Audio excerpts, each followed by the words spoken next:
అందరికి వందనాలండి. మన పాట పుస్తకాల నుండి 111వ పాట.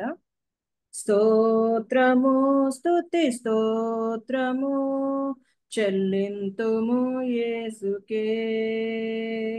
స్తోత్రము స్తుతి స్తోత్రము చెల్లింతుము యేసుకే. రాజాదిరాజు దేవాది దేవుడు స్తుతులకు పాత్రుడు. రాజాదిరాజు దేవాది దేవుడు స్తుతులకు పాత్రుడు. స్తోత్రము స్తుతి స్తోత్రము చెల్లింతుము యేసుకే. మనుష్య కుమారుడై మనుజుల పాపముకై మహిలోన నిలిచెను, మరణించి లేచెను.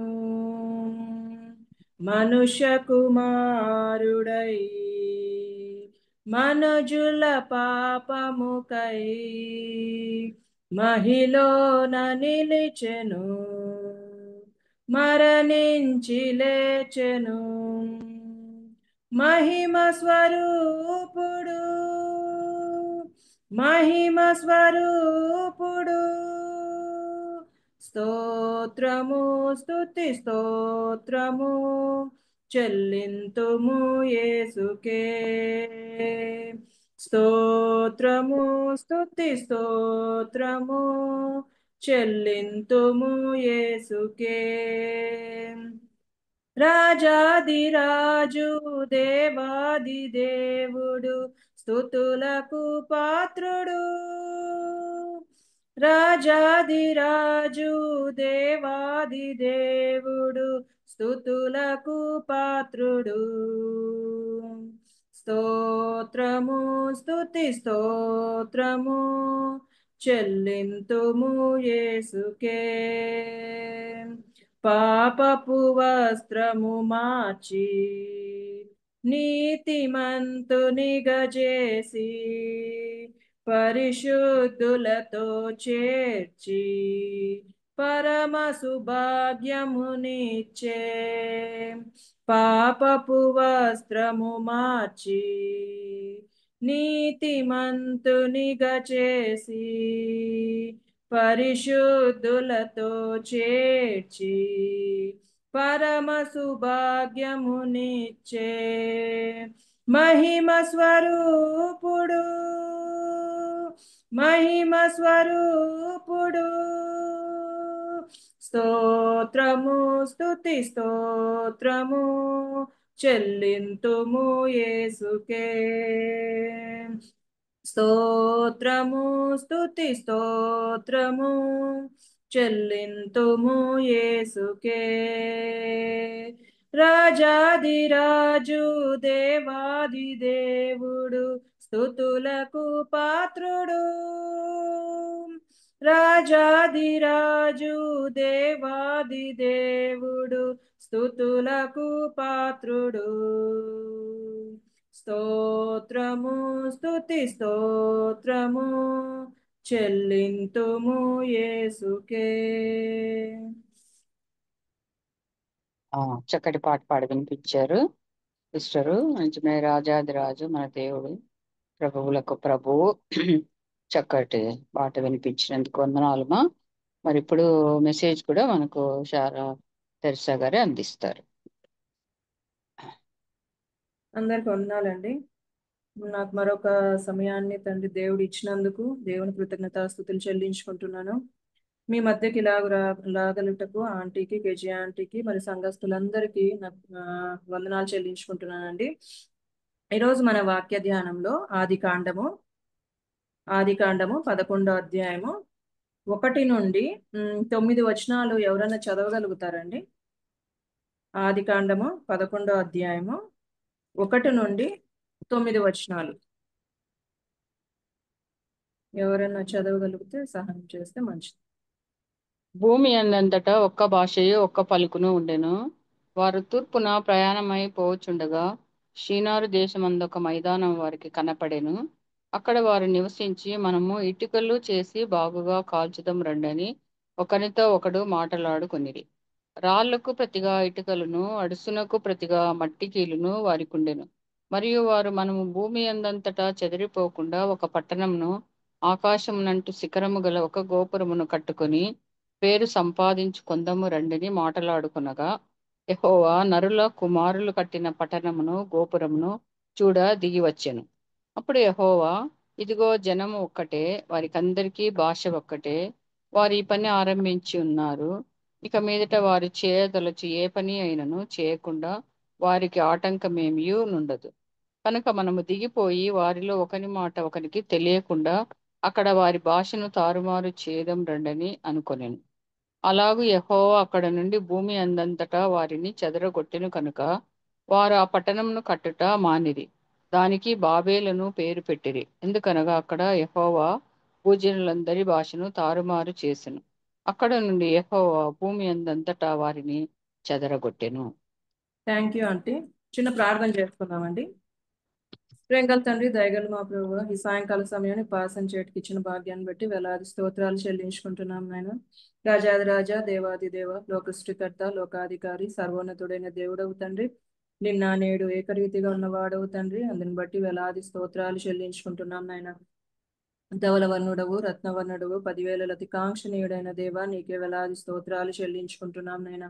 ఆకాశము నీదే, భూమి నీదే నాయన. భూమి కిందను సమస్తమును నీవే స్థాపించిన విధానానికే మీకు వేలాది స్తోత్రాలు చెల్లించుకుంటున్నాం నాయన.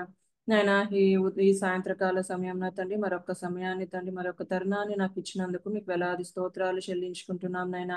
చదవబడిన వాక్యాన్ని దీవించండి నాయన. తండ్రి, నా నోటిని ముట్టమని వేడుకుంటున్నాం నాయన. నాయనా తండ్రి, నేను ఏమి చెప్పలేని దానను నాయన, తనని సిలువ చాటున మరుగుపరచమని వేడుకుంటున్నాం నాయన. నీ నోటికి బూరగా వాడుకోండి నాయన. నా నోటి మాటలు కాదు కానీ నాయన, నీ నోటి మాటలే తండ్రి నాకు హృదయంలో ఉంచినైనా ఏదైతే నాకు నేర్పించారో నైనా అది బిడ్డలతో పంచుకోలాగా నాకు సహాయం అనుగ్రహించమని ఈ కొద్ది ప్రార్థన ప్రభు అయిన యేసుక్రీస్తు పేట అతి బతిమాలి దీనంగా అడిగి వేడుకుంటున్నాం తండ్రి. ఆమేన్. ఇక్కడ ఆమేన్. ఇక్కడ మనము చదువుకుంటున్నాం కదండి. ఏంటిది ఇది? దేని గురించి మనం చూస్తున్నాం అంటే, ఇది బాబేలు గోపురం గురించి చూస్తున్నాం కదా. ఇక్కడ ఇది చిన్నప్పటి నుండే, అంటే సండే స్కూల్ నుండే మనము చదువుతున్నాం. అందరికీ తెలిసిన విషయమే, ఇది తెలిసిన భాగమే ఈ వాక్య భాగం. ఎందుకంటే చిన్నప్పటి నుండే మనము ఈ బాబేలు గోపురం గురించి చూస్తున్నాం కదా. ఇక్కడ మనము చూసినట్లయితే బాబేలు గోపురం అనేది మనకి ఏమి కన్వే చేస్తుంది, ఏమి మనకి చెప్తుంది, తెలియజేస్తుంది అన్నప్పుడు, బాబేలు గోపురము మనకి ఏం తెలియజేస్తుంది? హ్యూమన్ ప్రైడ్ గురించి తెలియజేస్తుంది, హ్యూమన్ డిసొబీడియన్స్ గురించి తెలియజేస్తుంది, and the consequences of challenging divine authority గురించి తెలియజేస్తుంది అనమాట. అంటే హ్యూమన్ ప్రైడ్ అంటే మనుషుల యొక్క గర్వాన్ని సూచిస్తుంది మనకిది. మనుషుల యొక్క అవిధేయతను సూచిస్తుంది. తర్వాత దేవుని సార్వభౌమ అధికారాన్ని సవాలు చేయడం వల్ల మనుషులకు కలిగే పరిణామాలు సూచిస్తుంది కదా మనకి ఈ బాబేలు గోపురము. ఇక్కడ మనం ఈ బాబేలు గోపురం గురించి కొంచెం ముందుకు సాగుకుంటూ వెళ్ళినప్పుడు కొన్ని భాగాలుగా మనం డివైడ్ చేద్దాం. ఈ ఈ 9 వచనాలని ఒక 5 పాయింట్స్ గా డివైడ్ చేసినప్పుడు ఇక్కడ ఏం చూస్తున్నాము? ఫస్ట్ పాయింట్ గా మనం ఏం తీసుకున్నామంటే, భూమి ఎందంతటా ఒక్క భాషయు ఒక్క పలుకును ఉండెను.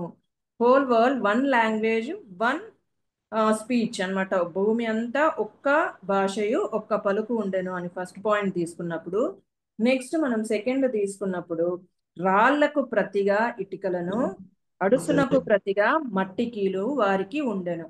రాళ్లకు ప్రతిగా ఇటుకలను, అడుసునకు ప్రతిగా మట్టి కీలును వారికి ఉండెను. సెకండ్ పాయింట్ గా తీసుకున్నాం. థర్డ్ పాయింట్ మనం చూసినట్లయితే, మరియు వారు, మనము భూమి ఎందంతటా చెదిరిపోకుండా ఒక పట్టణము, భూమి ఎందంతటా చెదిరిపోకుండా ఒక పట్టణమును. తర్వాత ఫోర్త్ పాయింట్, ఆకాశమునంటూ శిఖరము గల ఒక గోపురమును కట్టుకొని, ఆకాశమునంటూ శిఖరము గల ఒక గోపురమును కట్టుకొని. ఫిఫ్త్ పాయింట్ మనం ఏం చూడొచ్చు అంటే, పేరు సంపాదించుకొందుము రండని మాట్లాడుకొనగా, పేరు సంపాదించుకొందుము రండని మాట్లాడుకొనగా. మనం ఈ 5 పాయింట్స్ లో మనం టచ్ చేద్దాం కొంచెం. ఫస్ట్ ఇక్కడ చూసినప్పుడు మనము ఇంట్రడక్షన్ గా మనం ముందుకు వెళ్ళినప్పుడు ఎందుకు ఈ అంటే ఆ, ఈ బాబేలు గోపురం గురించి చదవాల్సి వస్తుంది మనము అంటే ముందు మనం చూసినట్లయితే ఇక్కడ 9వ అధ్యాయంలో ఆదికాండం 9వ అధ్యాయంలో ఏమైపోతుంది, ఆ జల ప్రవాహం 9వ అధ్యాయం 28వ వచనంలో ఆ జల ప్రవాహము గతించిన తరువాత నోవహు వారి కుమారులు కదా, ఇక్కడ ఏమైపోతుందంటే జల ప్రవాహము అంటే దేవుడు లోకానికి జల ప్రవాహం ద్వారా మొత్తము అన్నిటినీ సమూలంగా నాశనం చేసిన దేవునిలాగా ఉంటున్నాడు కదా. దేవుడు అన్నింటిని సమూలంగా నాశనం చేశాడు. నాశనం చేసిన తర్వాత నోవాహు కుమారులు కదా, షేము హాము యాపేతు ద్వారా వారి సంతానం అంతా ఏమవుతుందంటే అభివృద్ధి చెందుతుంది కదా, బాగా విస్తరించినప్పుడు దేవుడు వారికి ఒక కమాండ్మెంట్ ఇచ్చినట్టుగా చూస్తున్నాం కదా. ఆదికాండము 9వ అధ్యాయము 1వ వచనంలో చూసినట్లయితే, మరియు దేవుడు నోవహును అతని కుమారుని ఆశీర్వదించి మీరు ఫలించి అభివృద్ధి పొంది భూమిని నింపుడి. ఇక్కడ దేవుడు ఏం చెప్తున్నాడంటే మీరు ఫలించి అభివృద్ధి చెంది భూమిని నింపుడి అని చెప్తున్నాడు. అలానే ఆదికాండము సేమ్ అదే 9వ అధ్యాయము 7వ వచనంలో కూడా అదే చెప్తున్నాడు. దేవుడు ఏమని చెప్తున్నాడు, మీరు ఫలించి అభివృద్ధి నొందుడి, మీరు భూమి మీద సమృద్ధిగా సంతానము కని విస్తరించుడని వారితో చెప్పెను. ఇక్కడ మనం చూస్తున్నట్లయితే దేవుడు ఏమని ఆజ్ఞాపిస్తున్నాడు, మీరు భూమి మీద సమృద్ధిగా సంతానమును కనాలి, తర్వాత విస్తరించమని దేవుడు చెప్తున్నాడు. అంటే డిఫరెంట్ చోట్లకు వెళ్ళమని చెప్తున్నాడు. తర్వాత దేవుడు ఇంకొక చోట కూడా అట్లనే చెప్తాడు. ఎక్కడంటే ఆదికాండము 1వ అధ్యాయము 28వ వచనంలో చూసినట్లయితే, ఆదికాండము 1వ అధ్యాయము 28వ వచనం చూద్దామండి. దేవుడు వారిని ఆశీర్వదించును, ఎవరిని, ఆదామును హవ్వను. ఎట్లనగా మీరు ఫలించి అభివృద్ధి పొంది విస్తరించి భూమిని నిండించి దానిని లోపరుచుకొనుడి. ఇక్కడ దేవుడు ఒక ఆజ్ఞను ఇస్తున్నాడు. ఏమని ఇస్తున్నాడు, మీరు ఫలించాలి, పిల్లల్ని కనాలి, అభివృద్ధి పొందాలి, విస్తరించాలి అనేది దేవుని యొక్క ఆజ్ఞ కదా. ఇక్కడ చూసినట్లయితే మన అధ్యాయంలోకి మన వాక్య భాగంలోకి వచ్చినట్లయితే ఇక్కడ వీళ్ళు ఏం చేస్తున్నారు, భూమి అందంతటా తర్వాత ఏమైపోయింది, దేవుడు ఈ వాగ్దానం ఇచ్చినప్పుడు సరే నోవా కుమారులకు కదా ఇచ్చేది ఈ వాగ్దానం. ఈ నోవా కుమారులు అట్లా విస్తరించి చేసినప్పుడు చాలా మంది జనము కలిగినట్లుగా చూస్తున్నాం కదా. ఈ జనం ఏం చేస్తున్నారు, అప్పుడు ఏముండేదంట, ఒక్క భాషయు ఒక్క పలుకును ఉండేది. అంతా ప్రపంచం అంతా అంటే ఆ కాలంలో ఒకే భాష. ఇప్పుడంటే డిఫరెంట్ లాంగ్వేజ్ కదా, దేవుడు చెదరగొట్టి డిఫరెంట్ లాంగ్వేజెస్ గా చేశాడు కదా. మన ఇండియాలోనే సో మెనీ లాంగ్వేజెస్ కదా, తెలుగు, తమిళ్ కదా, డిఫరెంట్ లాంగ్వేజెస్. అక్కడైతే ఒకే లాంగ్వేజ్ అంటే ఒకే భాష ఉండేదన్నమాట. ప్రతి ఒక్కరూ ఈజీగా ఒక్కొక్కరిని ఐడెంటిఫై చేసుకోవడానికి, ఈజీగా మాట్లాడుకోవడానికి, వాళ్ళ భావాల్ని తెలపడానికి, ఒక్కొక్కరు అర్థం చేసుకోవడానికి చాలా ఈజీగా ఉండేది. మనకైతే కష్టం కదండి, మనకి తమిళ లాంగ్వేజ్ అర్థం కాదు, తెలుగు మనం చూసినట్లయితే తమిళ వాళ్ళకి మన లాంగ్వేజ్ అర్థం కాదు, మనకి తమిళ లాంగ్వేజ్ అర్థం కాదు, మలయాళం వాళ్ళకి మన లాంగ్వేజ్ అర్థం కాదు. కొన్ని పదాలు ఉంటాయి కానీ ఆ లాంగ్వేజ్ అనేది వాళ్ళ కమ్యూనికేషన్ అనేది మనకు అర్థం కాదు. వాళ్ళు ఒకటి చెప్పినప్పుడు మనకు అర్థం కాదు కదా. ఇప్పుడు ఒకటికి వాళ్ళు కన్వే చేసినారు అనుకో లాంగ్వేజ్ లో, కేరళలో ఏంటి మలయాళంలో కన్వే చేసినారు అనుకో, మీరు బాగున్నారా అనేది కూడా మనకు అర్థం కాదు, వాళ్ళది వేరే డిఫరెంట్ టోన్ లో ఉంటది. కానీ ఇక్కడ మనం చూసినట్లయితే వీళ్ళకంతా ఒకే భాష ఒకే పలుకు కాబట్టి చక్కగా వాళ్ళు అర్థం చేసుకోండి కదా, ఒక్కొక్కరిని అర్థం చేసుకోవచ్చు, వాళ్ళు ఏం చెప్పాలంటే వీళ్ళని అడగచ్చు కదా. అంతా ఒక యూనిటీ ఇక్కడ కనిపిస్తుంది కదా, మనకి యూనిటీ అనేది కనిపిస్తుంది. సో ఇక్కడ వీళ్ళు ఏం చేస్తున్నారు, ఈ సంతానము ఎవరో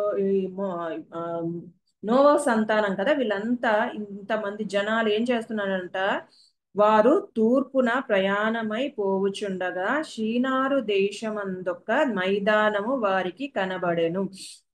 ఇక్కడ ఏమైపోతుందంటే వీళ్ళకి ఒక మైదానం అనేది, షీనారు దేశమందొక ఒక మైదానం అనేది కనబడుతున్నట్టుగా మనం చూస్తున్నాం కదా. ఇది ఎక్కడుంది అంటే షీనారు మైదానం ఎక్కడ ఉంది అని మనం ఇప్పుడు చూసినట్లయితే అంటే ఆర్కియాలజిస్ట్ ఏమన్నారంటే ఈ ఆర్క్ అంటే ఈ ఓడ మనకి టర్కీ దేశంలో కనుగొన్నారు అని చెప్తున్నారు అనమాట ఆర్కియాలజిస్టులు. టర్కీ దేశం ఎక్కడ ఉంటదంటే ఇక్కడ టర్కీ దేశం ఉంటే టర్కీ దేశంలో ఆర్క్ ఆగినప్పుడు టర్కీ దేశం కొంచెం కింద ఆనుకుని దాని బార్డర్ లో ఇరాక్ వస్తుంది అనమాట. ఆ ఇరాక్ లో ఈ ఏమంటారు ఈ మైదానం అనేది షినారు మైదానం అనేది ఉంది. ఇది మిడిల్ ఈస్ట్, మనం మిడిల్ ఈస్ట్ మ్యాప్ చూసినప్పుడు ఇజ్రాయెల్ కంట్రీ ఇక్కడ ఉంటది, జోర్డన్ ఉంటది, తర్వాత ఇజ్రాయెల్ కంట్రీ పైనే లెబనాన్ ఉంటది, తర్వాత సిరియా ఉంటది, సిరియా పైన టర్కీ ఉంటది. టర్కీకి కొంచెం కిందకు వచ్చినప్పుడు కొంచెం వాళ్ళు ఈస్ట్ గా బయలుదేరి ఎక్కడ నుండి ఎట్లా బయలుదేరినారంటే వాళ్ళు తూర్పు దిక్కున కదా, తూర్పులో ప్రయాణమైపోయి తర్వాత కొంచెం డౌన్కి వస్తారనమాట. ఆ డౌన్ లోనే ఇరాక్ మెస్టోనియా అనేది ఉందన్నమాట. అక్కడికి వారు చేరుకున్నట్టుగా మనం చూస్తున్నాం. అక్కడ చేరుకొని అక్కడ మైదానం షీనారు మైదానం అనేది ఉంది. అక్కడ చాలా మంచి ఫర్టైల్ ల్యాండ్ అంటది. సో ఆ ఫర్టైల్ ల్యాండ్ చూసి వాళ్ళకి ఏమి థాట్ వచ్చింది, ఏం థాట్ వచ్చినట్లు మనం చూస్తున్నాము ఇక్కడ. ఒక మనము వాళ్ళకి ఒక థాట్ వచ్చింది కదా, మరియు వారు మనము భూమి ఎందంతటా చెదిరిపోకుండా ఒక పట్టణం కట్టాలనుకున్నారు. ఆకాశమునంటూ శిఖరము గల ఒక గోపురమును కట్టుకొని పేరు సంపాదించుకుందుము రండని వారు ఒకరినొకరిని పురికొల్పుతున్నట్టున్నారు కదా, పురికొల్పునట్టుగా మనం చూస్తున్నాం. సరే, మన ఇక్కడ యాకోబు రాసిన పత్రిక ఒకసారి తీసుకురండి అందరూ. యాకోబు రాసిన పత్రిక 1వ అధ్యాయము, యాకోబు రాసిన పత్రిక 1వ అధ్యాయము 14వ వచనంలో చూసినట్లయితే,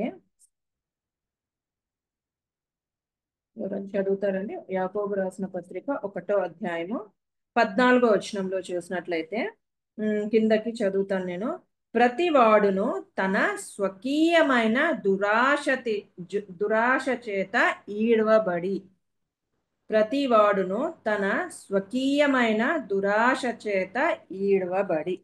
ఇక్కడ మంచిగా యాకోబు రాసిన పత్రికలో చెప్తున్నాడు కదా, తన స్వకీయ దురాశ చేత అంటే వారి యొక్క దురాశ కదా. ఇక్కడ మనం చూసినట్లయితే వీరు ఈ మైదానాన్ని చూశారు, బాగుంది అనుకున్నారు, వీళ్ళంతకు వీళ్ళు థాట్ వచ్చిందనమాట, చాలా బాగుంది, ఇక్కడ మనం ఉంటే చాలా బ్లెస్సింగ్స్ దొరుకుతాయి మనకి, తర్వాత మంచిగా మనము అందరము కలిసి ఉండొచ్చు అనేది వీళ్ళ దురాలోచన కదా. దేవుడు ఏం చెప్పాడు? విస్తరించమన్నాడు కదా, మీరు విస్తరించి ఫలించి విస్తరించి అభివృద్ధి చెందమంటే వీరేం చేస్తున్నారు?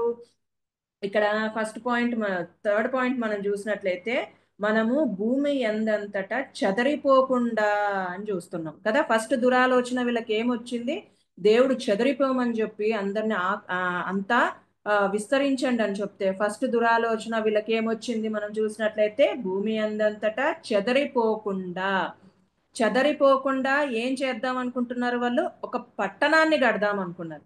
చెదరిపోకుండా ఒక పట్టణాన్ని కడదాం అనుకున్న ఒక దురాలోచన వచ్చింది. సెకండ్ దురాలోచన వారికి ఏం కలిగింది? ఆకాశమునంటూ శిఖరము గల ఒక గోపురము కట్టుకొని పేరు సంపాదించుకొందుము రండని. ఇక్కడ రెండు దురాలోచనలు వచ్చినాయి కదా. ఒకటి సిటీ కట్టాలనే దురాలోచన వచ్చింది, ఒక పట్టణం కట్టాలనే దురాలోచన వచ్చింది. ఇంకొకటి గోపురం. ఆ గోపురం ఎట్లా అంట? మామూలు గోపురం కాదంట, అది ఆకాశమునంటూ గోపురం అంటది. అంటే హెవెన్, దేవుణ్ణి అంటుకొని, అంటే దేవునికి సమానంగా ఉండే గోపురాన్ని కట్టాలని వారు దురాలోచన పన్నినట్టుగా మనం చూస్తున్నాం కదా. యాకోబు రాసిన పత్రికలో అదే కదా, స్వకీయమైన ఏం చెప్తున్నారు ఇక్కడ? ప్రతి వాడును తన స్వకీయమైన దురాలోచన చేత ఈడబడి, వీరికి కూడా ఆ దురాలోచన అనేది కలిగిందనమాట. ఒక పట్టణం ఎందుకు వీళ్ళు సిటీ నిర్మించుకోవాలని ఆశపడుతున్నారు? ఇక్కడ మనం చూసినట్లయితే ఎందుకు సిటీ నిర్మించుకోవాలన్నారు? ఎందుకు? వారు చెదిరిపోకుండా అంటే వాళ్ళు సెక్యూరిటీ వాళ్ళు చూసుకుంటున్నారు. సెక్యూరిటీ అంటే ఒక ఒక ఒక సిటీని నిర్మించి అందరము దాంట్లో ఉన్నప్పుడు కదా, వాళ్ళు ఏమనుకుంటారు? అందరము మనం అంతా దీంట్లో ఉన్నప్పుడు, ఈ సిటీలో ఉన్నప్పుడు మన బలాన్ని మనం పెంచుకోగలుగుతారు కదా. వాళ్ళ సెక్యూరిటీని పెంచుకోగలుగుతారు. అంటే ఎవరు ఆక్రమించినా, ఎవరు వాళ్ళని దండెత్తి వచ్చినా అందరు యూనిటీగా ఉన్నప్పుడు, ఐక్యతగా ఉన్నప్పుడు ఏమైపోతుంది? వాళ్ళని జయించవచ్చు మన సామర్థ్యంతో, మన స్ట్రెంగ్త్ తో కదా. అంటే ఒక సామెత ఉంది కదా, united we stand, divide we fall అని కదా. అంటే ఐక్యతతో ఉన్నప్పుడు నిలబడతాము, అనైక్యత చెడినప్పుడు మనం పడిపోతాం అనేది సామెత అన్నమాట. United we stand, divide we fall. ఇక్కడ వీళ్ళు అదే ఆ, దానికి అనువర్తిస్తున్నారు అనమాట. ఎప్పుడైతే మనము ఐక్యంగా కలిగి విస్తరించకుండా ఈ పట్టణాన్ని కట్టుకొని మనం ఎప్పుడైతే అక్కడ ఉంటామో మనకు ఒక సెక్యూరిటీ అనేది ఉంటది. ఎవరు మనల్ని ఆక్రమించుకోరు. మన శక్తి అంటే మన శక్తి అధికమవుతుంది, అంతే కదండి. ఇప్పుడు ఒక 10 మంది ఉన్నారనుకోండి, 10 మందిలో వాళ్ళని చూసిన వాళ్ళ శక్తి ఎక్కువ ఉంటది, కానీ ఒక్కొక్కరు ఒక్కొక్క చోట ఉన్నప్పుడు అంత శక్తి ఉండదు కదా వాళ్ళకి. వాళ్ళు అప్పుడు దేని మీద ఆధారపడుతున్నారు? ఒకడే ఉన్నప్పుడు కదా. మనము మన మన జీవితంలోనే చూసుకోండి. మనకి మనకి ఆ, మనకి హెల్ప్ చేసే వాళ్ళు చాలా మంది ఉన్నారనుకోండి. ఎగ్జాంపుల్ గా మన తల్లిదండ్రులైనా, తర్వాత మన అక్క చెల్లెళ్ళైనా, మన తోబుట్టువులైనా అందరూ మన చుట్టూ ఒక ప్రాకారం లాగా ఉన్నారనుకో. ఏదన్నా సమస్య వచ్చినప్పుడు ఫస్ట్ మనం దేవుని దగ్గరికి పరిగెత్తుతామా, లేకపోతే వాళ్ళ దగ్గరికి పరిగెత్తుతామా? ఇది కామన్ సెన్స్ కదా. మనం ఫస్ట్ వాళ్ళ దగ్గరికి వెళ్ళిపోతాం కదా, వెళ్ళి ఇట్లా అయింది అని చెప్పుకుంటాం కదా. అంటే అదొక ధైర్యం అన్నమాట మనకి. ఓకే, వీళ్ళు ఉన్నారు, వీళ్ళు చేయగలుగుతారు మనకి, మనం వీళ్ళ ద్వారా మనకి సహాయం అందుతుంది అనేది ఒక ధైర్యం ఉంటది కదా. అలానే వీళ్ళు కూడా అట్లానే అనుకున్నారనమాట. ఓకే, మనం అంతా కలిసి ఒక ఏమంటారు, ఒక పట్టణం కట్టుకొని మనమంతా అక్కడ నివసించినప్పుడు మనకి మన స్ట్రెంగ్త్, వాళ్ళ స్ట్రెంగ్త్ మీదనే ఆధారపడినట్టుగా మనం చూస్తున్నాం కదా. ఇండిపెండెన్స్ ఫ్రమ్ గాడ్ అంటే దేవుని ఆ, దేవునితో సంబంధం లేకోకుండా స్వతంత్రులుగా వాళ్ళంతకు వాళ్ళు ఆలోచించుకునే విధంగా, సెల్ఫ్ సఫిషియన్సీ అంటే స్వయం సమృద్ధి అంటారు కదా, వాళ్ళంతకే వాళ్ళు తయారు చేసుకోవడం అంతా వాళ్ళ ఆలోచనలతో మనము ఈ సిటీని నిర్మించినప్పుడు, మనం అందరు కలిసి ఇట్లా ఉన్నప్పుడు మన సొంత ఆలోచనలతో మనం ఏదైనా సాధించగలము అనే థాట్ లోకి వాళ్ళు వెళ్ళిపోయినారు. తర్వాత సెకండ్ది మనం చూసినట్లయితే ఒక టవర్ ని కదా, ఒక గోపురాన్ని నిర్మించుకోవాలని ఆశపడతాను. అది ఆ గోపురం ఎట్లాంటి గోపురం అంట, ఆకాశమునంటూ శిఖరము. అది మామూలు శిఖరం కాదు, ఆకాశమునంటూ శిఖరం అంట. అంటే మీ దేవునితో సమానంగా, అంటే దేవుని ఎత్తుకు వాళ్ళు వెళ్ళాలని వాళ్ళు అంత దురాలోచన పన్నుతున్నట్టుగా మనం చూస్తున్నాం కదా. వాళ్ళు మర్చిపోయినారు, మనము మట్టి కదా. ఇన్ని దేవుడు వాళ్ళ కార్యాలు కదా, వాళ్ళు ముందు చూసినట్లయితే వాళ్ళ తాత ముత్తాతల కార్యాలు చూసినట్లయితే నోవహు తరంలో కదా ఎంత మంది చనిపోయినారు కదా వారి పాపపు. మనం చూసినట్లయితే నోవహు దాంట్లో చూసినట్లయితే 6వ అధ్యాయంలో చూసినట్లయితే దేవుడు ఏం చేసినాడు, మన నరుల యొక్క చెడుతనము భూమి మీద గొప్పదని, వారి హృదయం యొక్క తలంపుల ఊహంతయు ఎల్లప్పుడు కేవలము చెడ్డదని గ్రహించి ఏం చేశాడు దేవుడు నోవహు కాలంలో? బ- స- జల స- జల ఇది రెయిన్ ఫాల్ కురిపించేసి మొత్తం జల ప్రవాహం కురిపించి ఏం చేశాడు, మొత్తం అంతా తుడిచిపెట్టుకునేటట్లు చేశాడు కదా. అది వాళ్ళు అర్థం చేసుకోలేకపోతున్నట్టుగా అనిపించింది కదా. ఏమీ అర్థం లేదు, వారి దేవుడు వారి పట్ల ఏం కార్యాలు చేశాడు, మా తాతల పట్ల ఏం కార్యాలు చేశాడు, మా ముత్తాతల పట్ల ఏం కార్యాలు చేశాడు, అవన్నీ వారు మర్చిపోయి వాళ్ళ స్ట్రెంగ్త్ మీద, వారి క్యాపబిలిటీస్ మీద, వారి ఎబిలిటీస్ మీద వాళ్ళు ఏం చేస్తున్నారు, నమ్మకం ఉంచుకుంటున్నారు. మనం చేయగలుగుతాము, మనం ఎప్పుడైతే యునైటెడ్ గా ఎక్కడికి వెళ్ళకుండా, ఎక్కడ విస్తరించకుండా ఒకే చోట ఒకే పట్టణం కట్టుకొని ఉంటే అప్పుడు మనము ఏదైనా సాధించగలుగుతాము. వితౌట్ గాడ్, దేవుడు లేకోకుండా, దేవుని చిత్తం లేకోకుండా ఏదైనా సాధించగలుగుతాము అనేది వారు వారి మైండ్ లోకి వచ్చేసినట్టుగా చూస్తున్నాం కదా. సృష్టికర్తనే మర్చిపోయినారు కదా. ఆదాము హవ్వల్ని చేసిన దేవుణ్ణి, వాళ్ళ పితరులను చేసిన దేవుణ్ణే వాళ్ళు మర్చిపోయినారు. వాళ్ళు ఒక మట్టి అని, మేము ఒక మట్టి, రేపొద్దున మేము కూడా ఆ మన్నుకి మన్నే కదా మనం కూడా. సో మన్నుకు మన్ను అయిపోతాము, మన జీవితాలు కూడా మన్నుకి అర్పణం అయిపోతుందని కూడా వాళ్ళు ఆలోచించకుండా ఎంత దురాలోచన పని, దేవునితో సమానంగా పోవాలని వారు ఆశించినట్లుగా చూస్తున్నాం కదా. యాకోబు రాసిన పత్రిక చూద్దామండి. యాకోబు రాసిన పత్రిక 4వ అధ్యాయము. యాకోబు రాసిన పత్రిక 4వ అధ్యాయము 15వ వచనంలో మనం ఇక్కడ చూసినట్లయితే ఆ, మీ ఆ, మీ జీవము ఏ పాటిది, మీరు కొంతసేపు కనబడి అంతలో మాయమైపోయి ఆవిరి వంటి వారే. దేవుడు చెప్తున్నాడు కదా, మన జీవం ఏ పాటిది, రేపేమి సంభవించినో మీకు తెలియదు. మీ జీవం ఏ పాటిది, 14 వచనం అండి, 4వ అధ్యాయం 14 వచనము. రేపటికి సంభవించినో మీకు తెలియదు, మీ జీవం ఏ పాటిది, మీరు కొంతసేపు కనబడి అంతలో మాయమైపోవు ఆవిరి వంటి వారే. కనుక ప్రభువు చిత్తమైతే మనము బ్రతికి ఉండి ఇది అది చేతుమని చెప్పుకొనవలెను. ఇక్కడ చక్కగా దేవుడు వర్ణించి పెట్టినాడు కదా. మనము మంటివారం కదా, ఇప్పుడు కనబడే ఇప్పుడు ఎప్పుడు చనిపోతామో మనకే తెలియదు కదా. దేవుడు ప్రణాళికలో మనం ఇప్పుడు చనిపోవాలంటే ఈ క్షణంలోనే మనం దేవుని దగ్గరికి వెళ్ళిపోవాలి అంతే. దేవుడు పిలిచినప్పుడు దేవుడు రాకడ ఆలస్యమైనప్పుడు మనకి పిలిచినప్పుడు వెంటనే మనము వెళ్ళిపోవాలా. అలాంటి మన శరీరాన్ని కదా, అలాంటి మన శరీరం కదా, దేవుని చిత్తం అయితే ఇది చేసుకుందాము, దేవుని ఇది చిత్తంలో ఉందా లేదా కదా, ఇది అది చేతుమని చెప్పుకొనవలెను అని ఇక్కడ మనకు స్పష్టంగా తెలుస్తుంది కదా. వీరైతే దేవుని చిత్తమే లేదు కదా. అయ్యో దేవుడు ఇది మనకి చెప్పాడా, ఇది దేవుని చిత్తంలో ఉందా, ఈ పట్టణం కట్టాలని దేవుడు చెప్పాడా, లేకపోతే ఈ గోపురం కట్టాలని దేవుడు చెప్పాడా అని ఏమీ లేకుండా వారి సొంత జ్ఞానంతో వారు ముందుకు వెళ్తున్నట్టుగా మనం చూస్తున్నాం కదా. అంతా ఏమి వాళ్ళ సెక్యూరిటీ కోసం కదా. ఇంకొకటి టవర్ బిల్డ్ చేయాలనుకుంటే దేవునితో సమానంగా. తర్వాత ఇంకొకటి ఏం దురాలోచన ఉంది వారికి, పేరు కదా, పేరు రావాలని చూద్దామని కట్టుకొని పేరు సంపాదించు కొందుము రండని మాటలాడుకొనుగా. అది కట్టినప్పుడు పేరు సంపాదించుకోవాలనే దురాలోచన వాళ్ళకి కలిగింది కదా. అందరూ మనం ఇంత పెద్ద గోపురం, ఆకాశమునంటూ గోపురం కట్టినప్పుడు మంచి పేరు సంపాదించుకోవచ్చు, మంచి పేరు మనము ఆస్వాదించచ్చు, అందరూ మనల్ని గుర్తిస్తారు అనే దురాలోచన వాళ్ళకు కలిగింది. అంతేకాని దేవుని చిత్తము వాళ్ళు చూసుకోలేక పోతున్నారు కదా.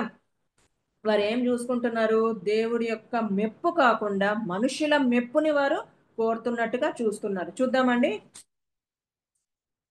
యోహాను రాసిన సువార్త 12వ అధ్యాయము చూద్దామని ఒక్క చిన్న వాక్యము. 12వ అధ్యాయము 43వ వచనంలో చూసినట్లయితే ఇక్కడ ఏముంది, సారీ అండి 43 కాదు, 12వ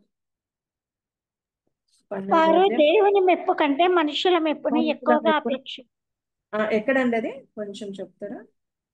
ఆమె చెప్పినది ఓకే 43 12వ అధ్యాయం యోహాను సువార్త 12:43. 12వ అధ్యాయం 43. ఓకే అండి. ఇక్కడ మీరే ఏం చెప్పారు, చేస్తున్నారు, దేవుని మెప్పుని మెప్పు కంటే కంటే మనుషుల మెప్పును మనుషుల ఎక్కువగా మెప్పుని ఎప్పుడు వాళ్ళు కోరుతున్నట్టుగా మనం చూస్తున్నాం కదా. మంచి పేరు అంటే ఏంటి, మనుషుల మెప్పునే కదా. ఇప్పుడు అంతా మన ఇండియాలో కూడా చూసినట్లయితే పెద్ద పెద్ద స్తూపాలు కదా. ఇప్పుడు నెక్స్ట్ వెనస్డే ఏంటిది, అది ఏదో పండగ వస్తుంది కదా, వినాయక చవితి వచ్చినప్పుడు వాళ్ళు ఏం చేస్తున్నారు, ప్రతి ఒక్క ఒక్కొక్కరు ఒక్కొక్క ప్రతిమని స్థాపించుకుంటారు కదా. ఎవరు పేరు, ఇంత పెద్ద ప్రతిమ, దీంట్లో డిఫరెంట్ డిఫరెంట్ మెటీరియల్స్ తో చేస్తే, చాక్లెట్ తో అంట డిఫరెంట్ డిఫరెంట్ మెటీరియల్ తో చేస్తే ఆ ప్రతిమకి మంచి పేరు వస్తుంది, మనం మంచి పేరు సంపాదించుకుందాము అనేది కూడా వాళ్ళది ఆశ కదా. అలా ఆశనే వీళ్ళకు కూడా కలిగి ఉన్నట్టుగా మనం చూస్తున్నాం కదా. ఆ మంచి పేరు వాళ్ళకి కావాలని వాళ్ళు తాపత్రపడుతున్నాడు. అంతేకాని దేవుడు విషయాన్ని గాని, దేవుని చిత్తాన్ని గాని, దేవునికి ఇది ఇష్టమా అనేది వాళ్ళు ఆలోచించుకోలేకపోతున్నారు కదా. కాబట్టి మనం ఇక్కడ ఒక వచనం చూసినట్లయితే కీర్తనలు 127 అధ్యాయము, కీర్తనలు 127 అధ్యాయము 1-2 వచనాలు చూద్దామండి. 127 అధ్యాయము 1-2 వచనాలు కదా. అక్కడ ఇంకా యెహోవా ఇల్లు క్లారిటీ కట్టించని ఎడల దాని కట్టువారి ప్రయాసం వ్యర్థమే. యెహోవా పట్టణమును కాపాడని ఎడల దాని కావలి కాయువారు మేల్కొని ఇండుట వ్యర్థమే. వ్యర్థమే. ఇక్కడ బాగా క్లియర్ గా ఇచ్చాడు కదా. యెహోవా ఇల్లు కట్టించని ఎడల దాన్ని కట్టువారి ప్రయాసము వ్యర్థమే. దేవుడు అది కట్టకపోతే కట్టువాని ప్రయాసం వ్యర్థమే అంటున్నాడు. యెహోవా పట్టణము కాపాడని ఎడల దాన్ని కావలి కాయువారు మేలుకొని ఉండుట వ్యర్థమే. ఇక్కడ వాళ్ళు అది అర్థం చేసుకోలేకపోతున్నారు. దేవుడు కావలి ఉంటేనే ఆ పట్టణానికి సెక్యూరిటీ. దేవుడి చిత్తం ఉంటేనే, ఆ దేవుని చిత్తానుసారంగా మనము కాపాడితేనే ఆ పట్టణానికి సెక్యూరిటీ. దేవుడు కట్టిస్తేనే, ఇల్లు కట్టిస్తేనే కదా అది మంచిదానికి దారి తీస్తుంది. అంతేగాని మన ప్రయాసతో మన తలంపులతో మనం గాని కడితే అది వ్యర్థమే అని చెప్తున్నారు కదా. ఏ పట్టణం కూడా ఏమంటారు సురక్షితంగా ఉండదు, ఏ ప్రాకారము కూడా సురక్షితంగా ఉండదు అనేది మనకి ఇక్కడ తెలియజేస్తున్నారు.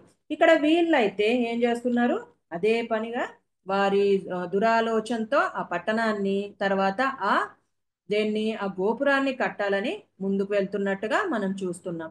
సెకండ్ పాయింట్ లో మనం చూసినట్లయితే ఇక్కడ వీళ్ళు ఏమేం వాడుతున్నారు చూద్దామండి.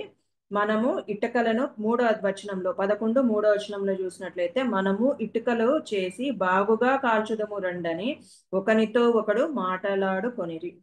రాళ్లకు ప్రతిగా ఇటుకలను, అడుసునకు ప్రతిగా మట్టి కీలును వారికి ఉండెను. వారికి ఏమేమి ఉన్నాయంట, రాళ్లకు ప్రతిగా ఇటుకలు, అడుసునకు ప్రతిగా మట్టి కీలు ఉండేను. ఇక్కడ ఇటుకలు దేంతో తయారు చేస్తారండి, క్లేతోనే కదా, మట్టితో తయారు చేస్తారు కదా. మట్టి వాటర్ని బాగా ఇది చేసి దాన్ని మోల్డ్ లో పెట్టి దాన్ని బాగా హీట్ చేసినప్పుడు ఇటుకలు తయారవుతాయి కదా. రాయి అయితే ఆ సహజ సిద్ధమైన రాయి కదా అది. ఇక్కడ రాయికి సాదృశ్యంగా ఎవరున్నారు చెప్పండి, దేవుడు ఉన్నాడు కదా. సజీవమైన రాయి అన్నట్టు చెప్తాడు కదా దేవుడు. చూద్దామండి, పేతురు రాసిన 1వ పత్రిక 2వ అధ్యాయము. పేతురు రాసిన 1వ పత్రిక 2వ అధ్యాయము 4వ వచనం చూద్దామండి.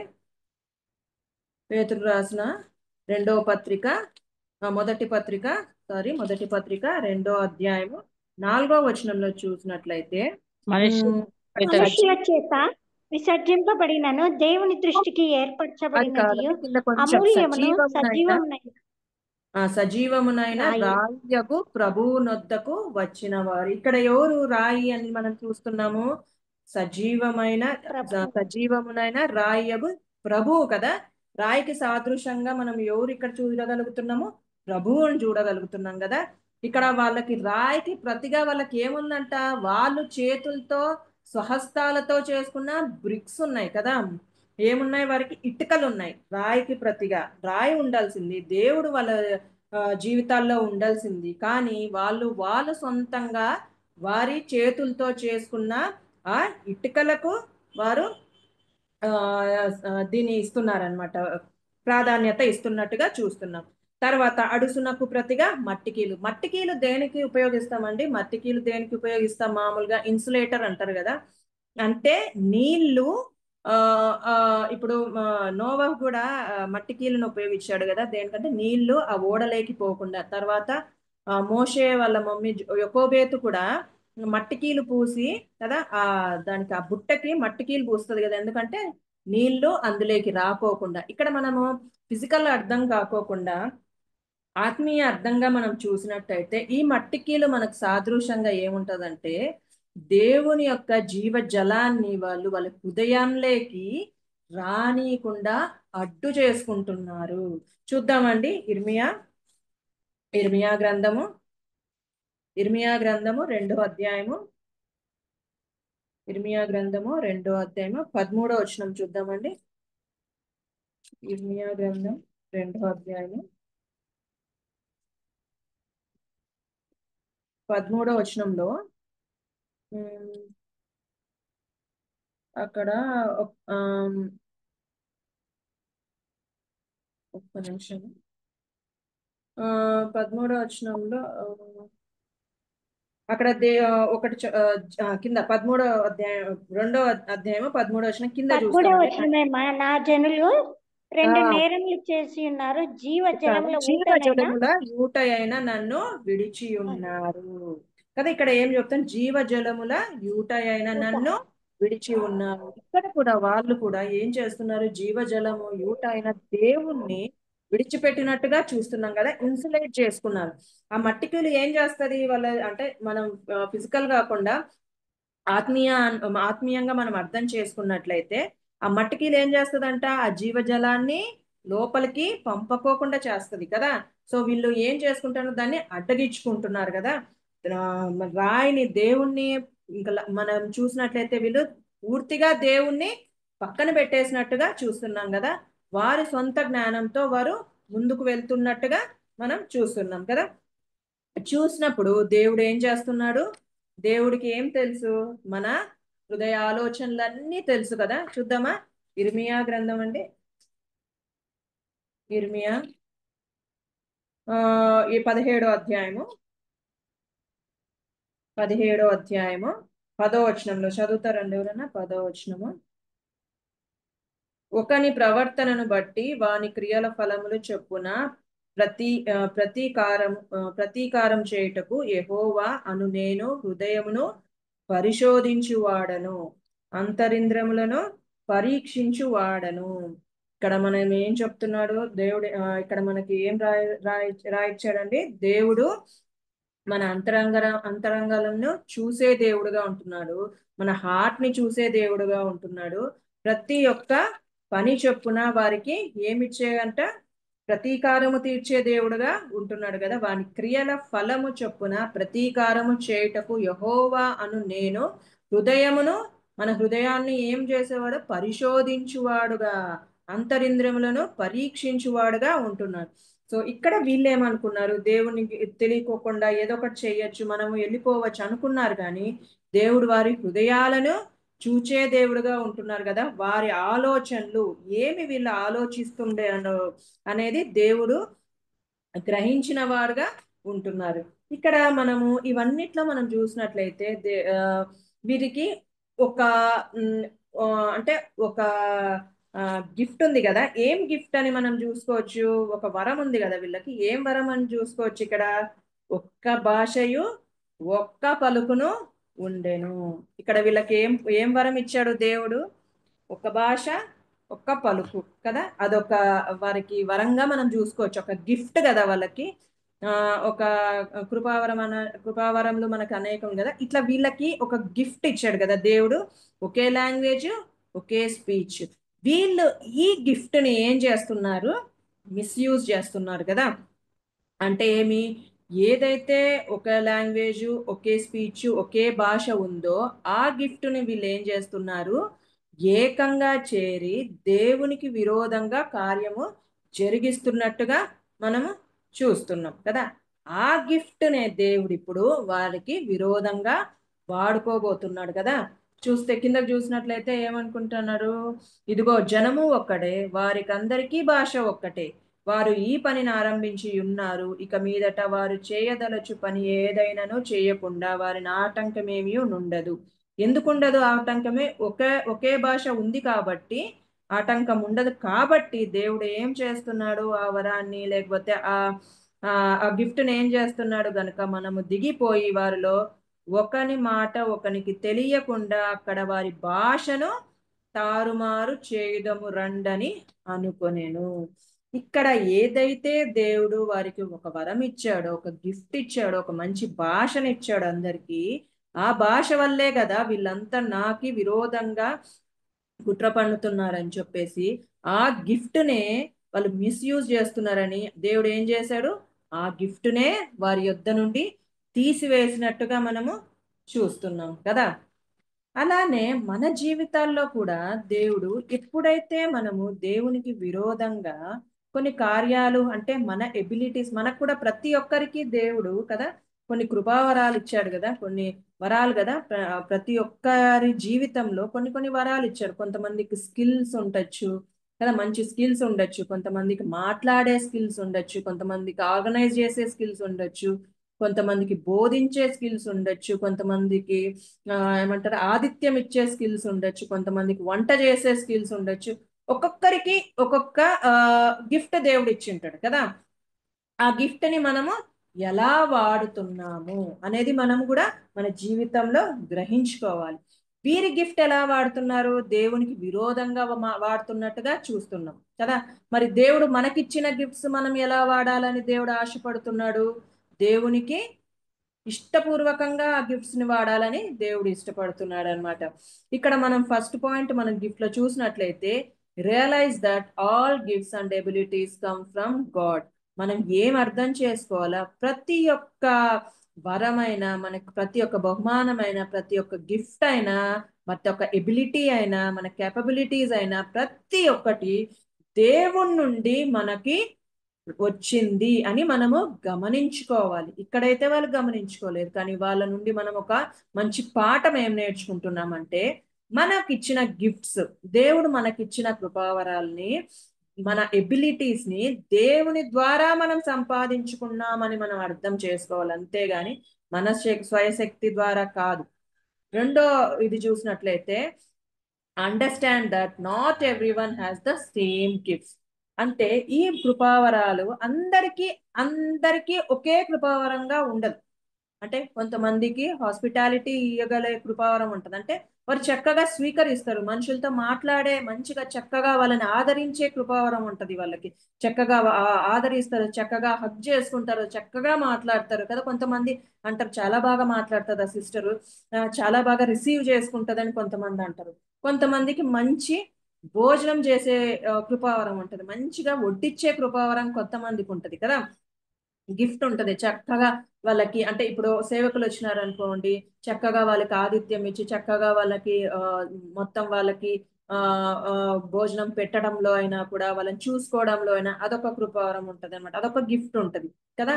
కొంతమందికి ఆర్గనైజ్ చేసే ఉంటుంది అనమాట, చాలా చక్కగా ఆర్గనైజ్ చేస్తారు కదా, మీటింగ్స్ కైనా, తర్వాత సౌండ్ సిస్టమ్ పెట్టడం అయినా, తర్వాత దాంతో ప్రొజెక్టర్ పెట్టడం అయినా, తర్వాత ఏమంటారు చైర్స్ వేయడమైనా చాలా ఆర్గనైజ్డ్ గా చేస్తారు కదా. ఇట్లనే ఉండాలా, నెక్స్ట్ ఎట్లా ఈ తర్వాత ఏదన్నా మనం ఒక ప్రోగ్రామ్ ని మనం కండక్ట్ చేసినప్పుడు వాళ్ళకి చక్కగా వరం ఉంటుంది, చక్కగా వాళ్ళు ఆ వరం మనకు లేకపోవచ్చు కదా.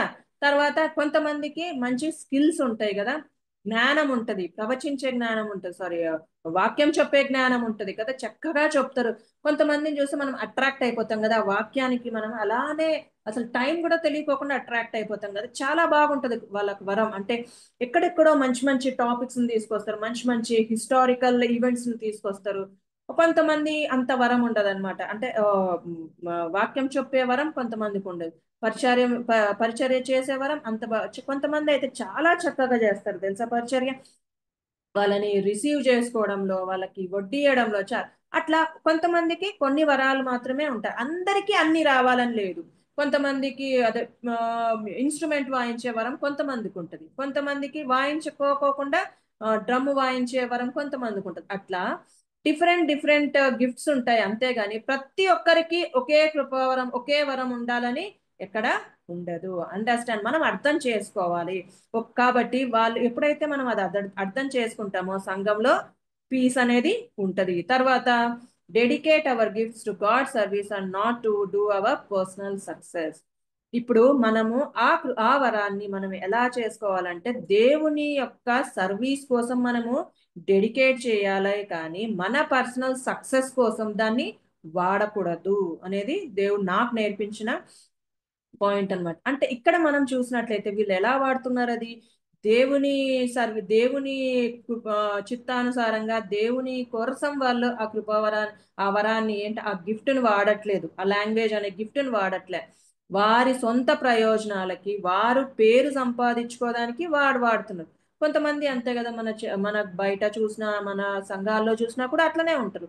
వారి గిఫ్ట్స్ దేవునికి తప్ప వాళ్ళ సొంత ప్రయోజనాలకి వాడుకునే విధంగా కూడా చాలా మందిని మనం చూస్తాం, మనం చెప్పకూడదు కానీ అలా ఉంటారనమాట చాలా మంది. అంటే మనకు పేరు సంపాదించలేదు, ఈ పని చేసినామంటే మనకు పేరు వస్తుంది, మన పేరు రావాలా అనుకోండి, నా పేరే అనుకోండి, ఓహో నేను ఇది చేస్తాను, నా అంకుల్ నా పేరు చెప్తాడు, లేకపోతే ఈ పని చేస్తే అంకుల్ నా పేరు అక్కడ సంఘంలో నా పేరు ఎత్తుతాడు, షారాని ఎత్తుతాడు అనేది మన హృదయాల్లో ఎప్పుడైనా మన పర్సనల్ సక్సెస్ మన పేరు కోసం ఎప్పుడు ఆ వరాల్ని మనము వాడకూడదు.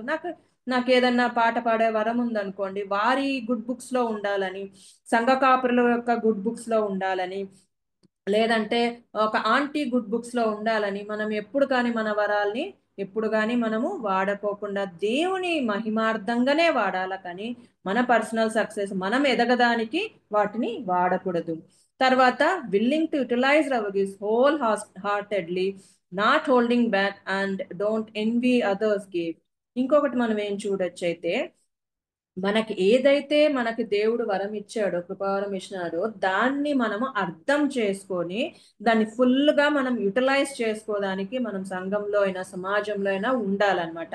అంతేకాని పక్కన వాళ్ళు ఇచ్చిన వారికి ఇచ్చిన కృపావరాన్ని బట్టి మనము మన వరాన్ని బట్టి మనము ఏమంటారు ఎన్వి కాకూడదు అనమాట, జలస్ ఫీలింగ్ కాకూడదు అనమాట, అసూయ పడకూడదు అనమాట. ఎవరికి ఇచ్చిన కృపావరాలు ఎవరికి ఇచ్చిన వరాలు వాళ్ళకి ఉంటది అనమాట. సో మనము మన జీవితాల్లో దేవుడు నా జీవితాల్లో నేర్పించిన పాఠాలు అనమాట దీని ద్వారా. ఎందుకంటే మన ఎబిలిటీస్ అయినా మన కేపబిలిటీస్ అయినా మన వరాలైనా దేవుని దగ్గర నుండే వస్తాయి. తర్వాత ప్రతి ఒక్కరికి సేమ్ నేను ఇది చేస్తున్నా ఈమె ఎందుకు చేయట్లేదు అని మనం అనుకోకూడదు. ఎందుకంటే ఆమె వరం వేరుంటది, అవి మనం చేసిందే ఆమె చెయ్యాలి. నేను ఇట్లా పని చేస్తున్నాను, నేను ఇట్లా ఊడుస్తున్నాను, నేను ఇట్లా తుడుస్తున్నాను, ఈమె కూడా అది చెయ్యాలి అంటే వాళ్ళకి రాదేమో. మనం అది మనం వాళ్ళని బాధ పెట్టుకొని ఎందుకు ఈమె చెయ్యట్లేదు అనేది మనము అనకూడదు అనమాట. అది దేవుడు ఒక్కొక్కరికి ఒక్కొక్క ఎబిలిటీ ఇచ్చినారనమాట. తర్వాత మన గిఫ్ట్స్ ని దేవుని సర్వీస్ కే డెడికేట్ చేయాలే కానీ మన పర్సనల్ సక్సెస్ కోసం, మన ఫేమ్ సంపాదించుకోవడం కోసం, మన నేమ్ సంపాదించుకోవడం కోసం మనము ఉపయోగించకూడదు. తర్వాత మనది ప్రతి ఒక్క గిఫ్ట్ ని హోల్ హార్ట్ ప్రతి ఒక్కరికి దేవుడు ఇచ్చింటాడు. ఎక్కడో వేరే అంకుల్ ఎప్పుడో ఇంకొక అంకుల్ పేరు గుర్తు రావట్లేదు కానీ ఏదో వాక్యం వింటున్నప్పుడు ఒక అంకుల్ చెప్పాడు అనమాట, ఏ ఒక్కరికి కూడా ఒక్క గిఫ్ట్ కూడా లేకోకుండా దేవుడు ఎక్కడా వదిలిపెట్టడం. ప్రతి ఒక్కరికి ఒక గిఫ్ట్ ఇస్తాడు అనమాట, ఒక కృపావరం అంటారు. ప్రతి ఒక్క విశ్వాసి అని చెప్పుకునే ప్రతి ఒక్కరు, బిలీవర్ అని చెప్పుకునే ప్రతి ఒక్కరిలో కూడా ఒక్క వరం మాత్రం కంపల్సరీ ఉంటుందంట. ఆ వరాన్ని మనం అర్థం చేసుకొని హోల్ హార్టెడ్ గా మనము దాన్ని యూటిలైజ్ చేయాలా సంఘంలో. అంతేకాని ఇతరులను చూసి వీళ్ళకి బాగుందే, వీళ్ళు వాక్యం బాగా చెప్తారు, మనం ఎందుకు చెప్పట్లేదు, మనకెందుకు రాదు, వీళ్ళు మంచి పరిచర్య చేస్తున్నారే మనకెందుకు పరిచర్య చేయట్లేదు, మనం ఎందుకు చేయట్లేదు అనేది మనము మన జీవితాల్లో ఉండకూడదు అని మనము ఈ బాబేలు గోపురం అనుభవం ద్వారా మనము నేర్చుకుంటున్నాం అన్నమాట. ఎప్పుడైతే వీరికి తర్వాత మన దానికి వచ్చేసినట్లయితే ఇక్కడ ఈ బాబేలు కొంతమంది ఇంట్రొడక్షన్ లో ఏం చెప్తారంటే ఈ బాబేలు గోపురం అనేది నిమ్రోదు అనే ఆయన నిర్మించినాడు, ఈయన ద్వారా ఈయన లీడర్షిప్ లో వచ్చిందని కొంతమంది చెప్తారు. మరి అది కరెక్టో కాదో మనకు తెలియదు కానీ ఎందుకంటే ఇక్కడైతే అదైతే లేదు కదా, 11వ అధ్యాయంలో అయితే అది లేదు. కానీ 10వ అధ్యాయంలో చూసినట్లయితే ఆదికాండం 10వ అధ్యాయంలో కొంచెం చదువుతారండి. 6వ వచనం నుండి 10వ అధ్యాయము 6వ వచనం నుండి యెహోవా ఎదుట పరాక్రమ ఇక్కడ మనం చూసినట్లయితే హాము కుమారులు కూషు, మిస్రాయిము, పూతు, కనాను అనువారు. కూషు కుమారులు షేబా, హవీలా, సబ్దా, నయామా, సప్తాక అనువారు. రమామా కుమారులు షేబా, దదాను అనువారు. కూషు నిమ్రోదును కనెను. అతడు భూమి మీద పరాక్రమశాలి అయి ఉండుటకు ఆరంభించెను. అతడు యెహోవా ఎదుట పరాక్రమము గల వేటగాడు కాబట్టి యెహోవా ఎదుట పరాక్రమము గల వేటగాడని నిమ్రోదు వలె అను లోకోక్తి కలదు. షీనారు దేశములోని బాబేలు, ఎరేకు, అర్కదు, కల్మే అను పట్టణములు అతని రాజ్యమునకు మొదలు. ఇది చూపించి వాళ్ళు ఏమంటారంటే నిమ్రోదు అంటే నిమ్రోదు ఎవరు? ఇక్కడ మనం చూసినట్లు చదివిన భాగంలో ఈయన నోవహు మునిమనుడుగా చూస్తున్నాం. అంటే నోవహు యొక్క కుమారులు షేము, హాము, యాపేతు కదా. హాము యొక్క కుమారుడుగా మనము నిమ్రోదుని చూస్తున్నాం కదా. కొంతమంది ఆర్కియాలజిస్టులు చెప్పే విధంగా ఏమంటే ఇప్పుడు వీళ్ళనమాట ఎవరంటే జీవిష్ ట్రెడిషను, తర్వాత రోమన్ హిస్టారియన్ జోసఫస్ అనే ఆయన చెప్పేది ఏమంటే నిమ్రోదే ఈ బాబేలు గోపురాన్ని కట్టినాడు అనేది వాళ్ళు చెప్తారనమాట. చరిత్రలో ఇట్లా ఉంది అని చెప్తారు. కానీ మనకైతే దేవుడు అక్కడ రాయబడలేదు. కానీ ఇక్కడ జస్ట్ నేను ఇన్ఫర్మేషన్ కోసం జస్ట్ అనుకుంటున్నా. ఇక్కడ నిమ్రోదు అనే ఆయన దేవుడు ఇచ్చిన గిఫ్ట్ ని ఏం చేస్తున్నాడు, వాళ్ళని మిస్యూజ్ చేసి ఆయన దేవుడిని ప్రజల్ని మిస్లీడ్ చేస్తున్నట్టుగా మనం చూస్తున్నాం కదా. ఈయన ఎవరు? హాము యొక్క కుమారుడుగా మనం చూస్తున్నాము.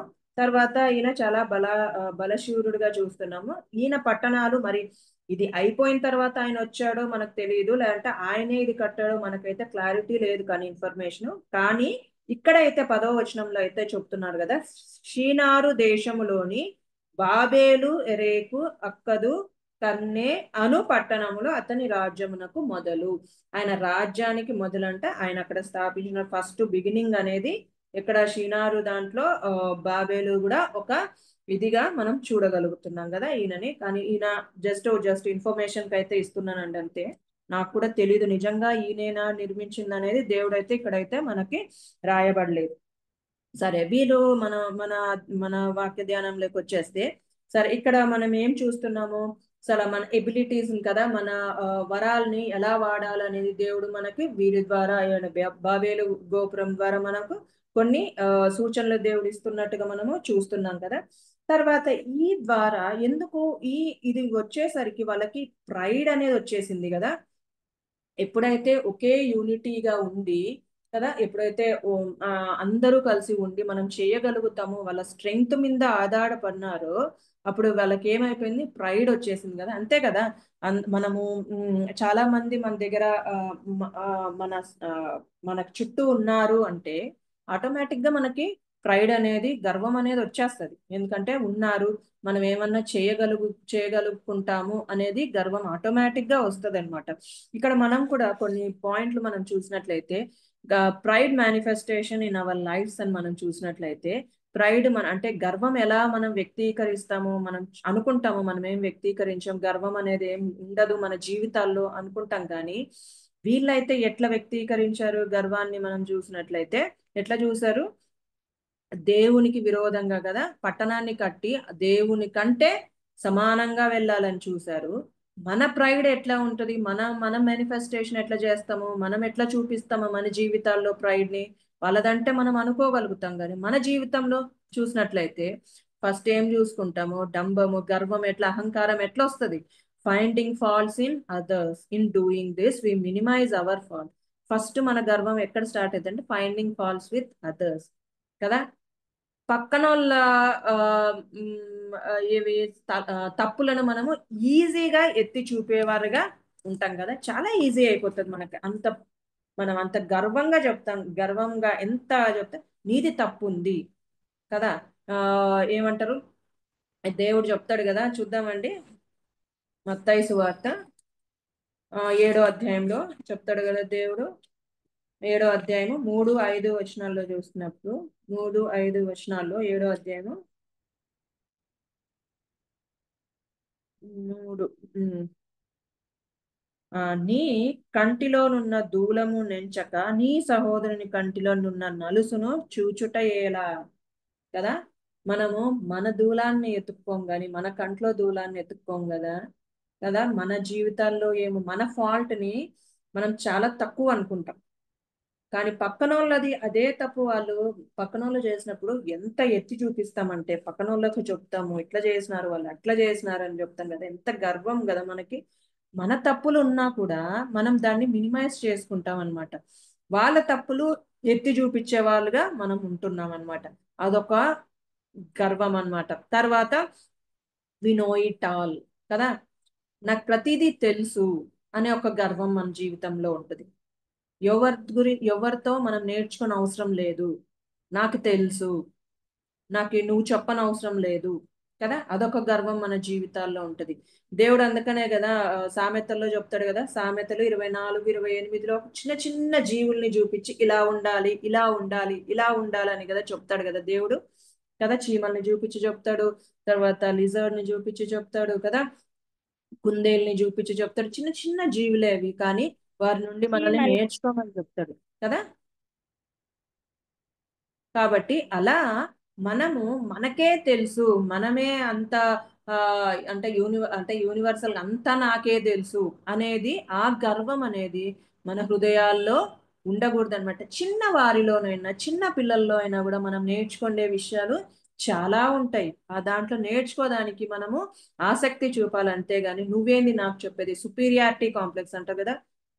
చాలా నేనే నేనే నాది నాకన్నా ఎవరికి తెలుసు అనేది ఈ మధ్య ఎక్కువ అయిపోతుంది కదా.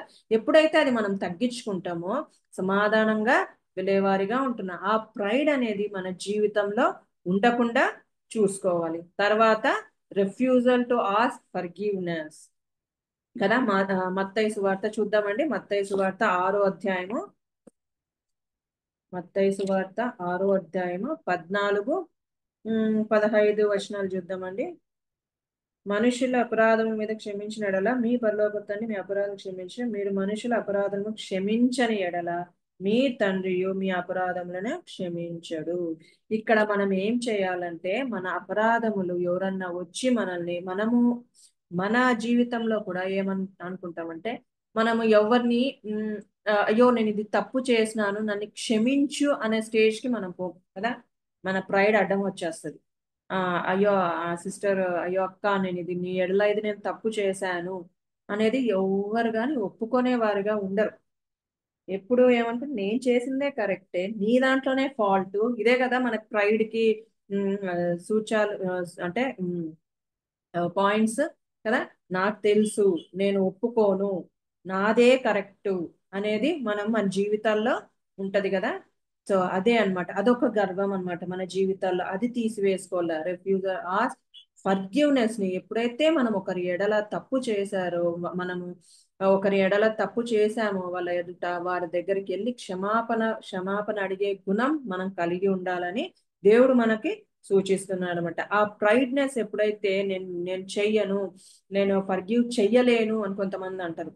వాళ్ళు ఎంత నన్ను జతాయించినారు అనుకుంటున్నావు, ఎంత బాధ పెట్టినారంటే నేను చెయ్యలేకనే పోతున్నాను, నేను చెయ్యలేను అని కొంతమంది అంటారు కదా.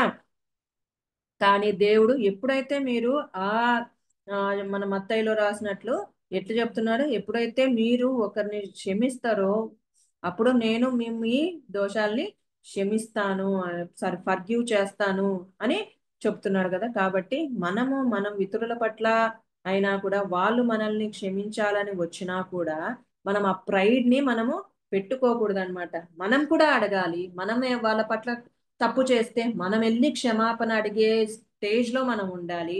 ఎవరన్నా వచ్చి మనల్ని క్షమాపణ అడిగినప్పుడు కూడా మనము క్షమించే వారిగా మనము ఉండాలి. అంతేగాని చాలా పొగరుగా, అహంకారంగా నువ్వెవరు నేనెవరు అనేది మన జీవితాల్లో ఉండకూడదు.